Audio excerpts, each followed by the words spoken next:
So who's never been to Fort Collins before? Anybody? Hi, welcome to Fort Collins. Welcome to Colorado. There's lots of restaurants within walking distance here. You can, if you want to, you can walk about a quarter mile to the Student Union, and they got a food court. You can hang out with college kids and eat all kinds of stuff. There's a great sushi restaurant across the street. So you go across the street, turn right. It's on the other side of the tracks. It's called Shu, S-H-U, and they have all kinds of great food. And then you go down a little farther on the right-hand side of the road, and there's a shopping center on the corner, and there's a brand new Indian restaurant there that's got the hottest food I've ever had in my life, if you want it. But it's lovely Indian food. I think there's a pizza place over there. And of course, Old Town is about 2 or 3 miles north on College Avenue. You may have seen it, a bunch of old buildings. Lots of fun down there. So let's see. Daniel Tremblay, and this, I understand, is your first time on stage? It's Mark's first time here, yep. First time on this stage. He's played on other stages. Well, not really. Oh. I did some open mics and stuff like that, but Okay. nothing in front of a great audience like this. So what kind of backup do you need? I don't need any. You don't need anything? No. Okay. And so tell us a little bit about yourself when you get going. Absolutely. And I'll turn it over to you. So make welcome Daniel Tremblay for his first time at HSGA.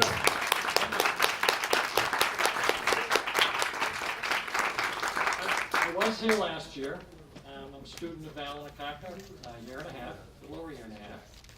And he tried to get me up last year, but I couldn't do it. My story is kind of interesting. I should have started out saying, I'm Dan Tremblay. I'm a steel guitar-aholic. Because I love this instrument. And what I've been doing, started last year, is I go out on the beach of Waikiki, and at night I go on the Kalakaua Ave, and I play my guitar. And I use my little amp, and I have a banner that I put up. And the banner says, ask me about the Hawaiian lap steel guitar. And I also have donations we've given to Alan Akaka to teach the youth steel guitar. And through that has happened many wonderful things. I can't even describe how wonderful it's been. This instrument came from that, playing out on the beach. And anybody that wants to hear the story, I've already told a few, I'll tell you about it. It's a fascinating story. But it's like anything new, it takes you a while to get going, and I've been practicing a lot on these particular songs, so I'll see how I can do for you. But through that also, Alan, says, oh, you're doing such wonderful things of, performing and presenting and promoting guitar. Would you like to go to the steel guitar festivals? Because one of the things I do too is I allow people to play my guitar, not this one. I have a little Rogue. And if they, when I'm playing, they all come out and say, oh my God, that instrument, what is it? What are you doing? And so I let them try my guitar. And through that, a lot of people are turned on to it. So Alan asked me, when we have the festivals, would you come and do that at the festivals? Bring your guitar and let people play it and, give them a chance. I said, sure, I'd love to do that. So I've been doing that. Did it for the last couple of festivals. I did it in Maui, and I did it at the one of the malls. And it's just been great fun. And like Dave Davis actually comes before me or after me on Skype with Alan. So I'm following like I usually do. So in any case, I've been doing this for a while out on the beach, and people throw money. They don't throw sticks and coconuts, so it can't be too bad. And this one is Alani Moon.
Thank you. So when I'm playing these on the beach, and you notice, some of you would notice that I missed some notes there or whatever. They don't notice it, and they don't care. And that's why I keep telling Alan, he says, well, you gotta play with other people. And I said, my beat isn't always consistent, and I'm a little fast, and a little slow, and I try to play with his backup, and I'm always off. And I said, this is just as fun as the way I do it. And so he says, okay, you just tell people that's what you do when you go out on the beach. And that's what I do. Another thing that happened, well, I gotta make a tuning change. That was D9 for those who understand tunings, which most I'm sure you do. And I'm gonna go now to a C6.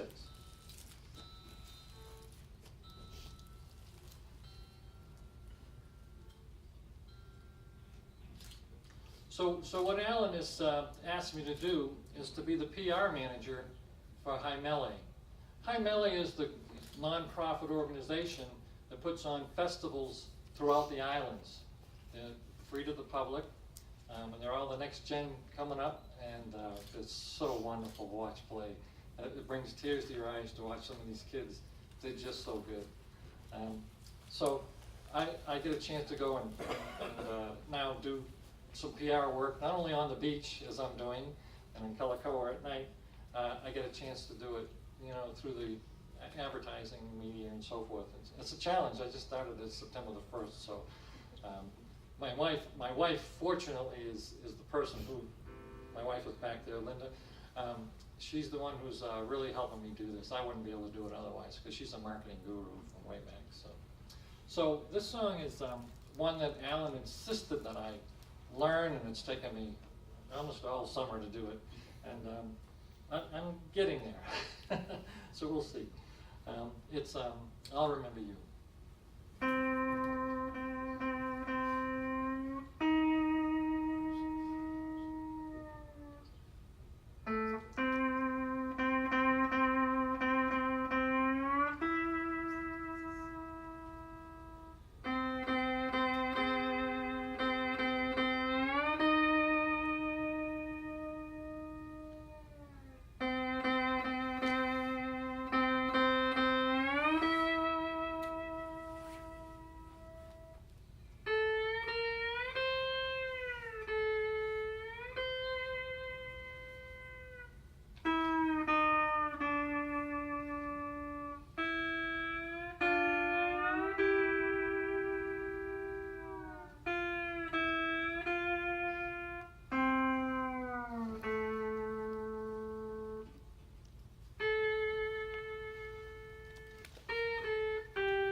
for me to work on.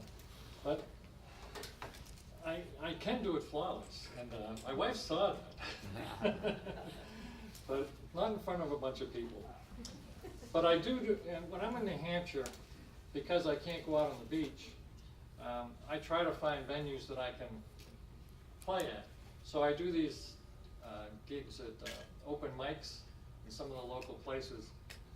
It's pretty challenging because a lot of places, they have no idea what a Hawaiian steel guitar is, the music from Hawaii. Usually it's rock and roll.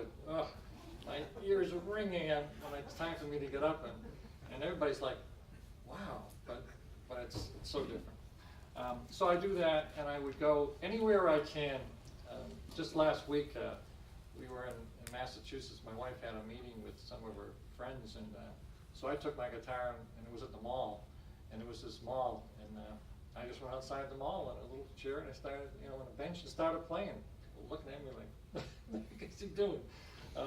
But I also go on a gazebo in the center of town. We live in Alton, New Hampshire, and there's a gazebo where they have live music on Saturday nights. Sometimes I'll just go down there and just start playing. People come up, and it's such a fun thing to do because people come up and say, what are you doing? And I let them play my guitar, and I give them Alan's card. I always give them Alan's card, and I give them my card so that they can say, you can do this. If I can do it after a year and a half, you can do it too. And everybody becomes enthused and excited, so that can't be nothing but great, right? So this one is, I gotta change the tuning again. I don't like doing tuning. I don't like hearing people having me tune. It's irritating. And of course, I'm turning the wrong key.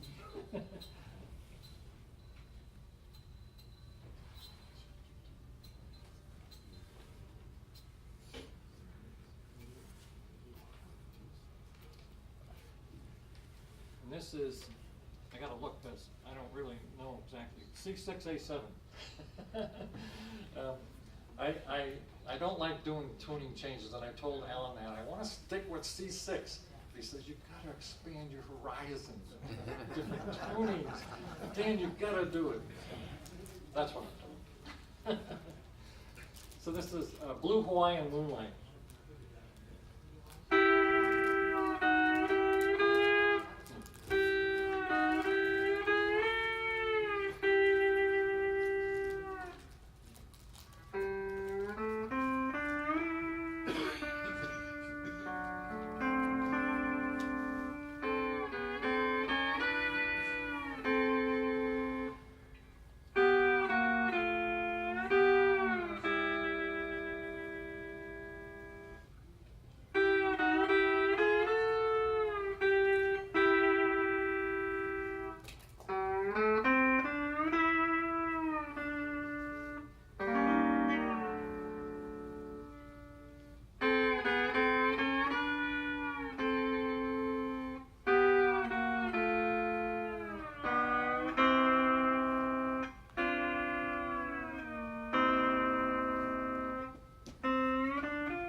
That's what Alan tells me. So that's my story, and I'm sticking to it. And actually, anybody wants to hear the story about the guitar and some of the wonderful things that have happened to me on the beach, you just can't imagine what this instrument can do.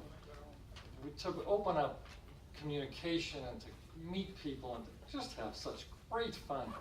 When I'm doing it at the festivals and the people are coming up and playing, it's just so much fun. As a matter of fact, Don, who takes the pictures for the Jaimele, when I was doing it at the Makana Ali Mall, he took so many pictures it was embarrassing. I mean, he put them on if you want to look at on the festival picture that he puts out on the web there. There's pictures. What's wonderful about them is the face of the people when they get to sit down and strum this guitar and say, "Oh my God, that's so cool!" You know, and it's just great with the kids and all the older folks. And now I'm working really hard to get. I haven't talked to my wife about this, but I'm putting an ad together for the AARP magazine because I see where people say, "What am I going to do when I retire?" Well, this is what you do. It's great fun. And also, something's going to happen. I don't want to take too much time because I know lunch is coming up. Things are going to change dramatically in the next few years as far as employment is concerned because of automation, autonomous cars, and so forth. I read a lot of this stuff. And people are going to need things to do. They're going to have to find some outlet for their creativity. And this is it. So that's my belief. And thank you very much for allowing me to be here and just, do this.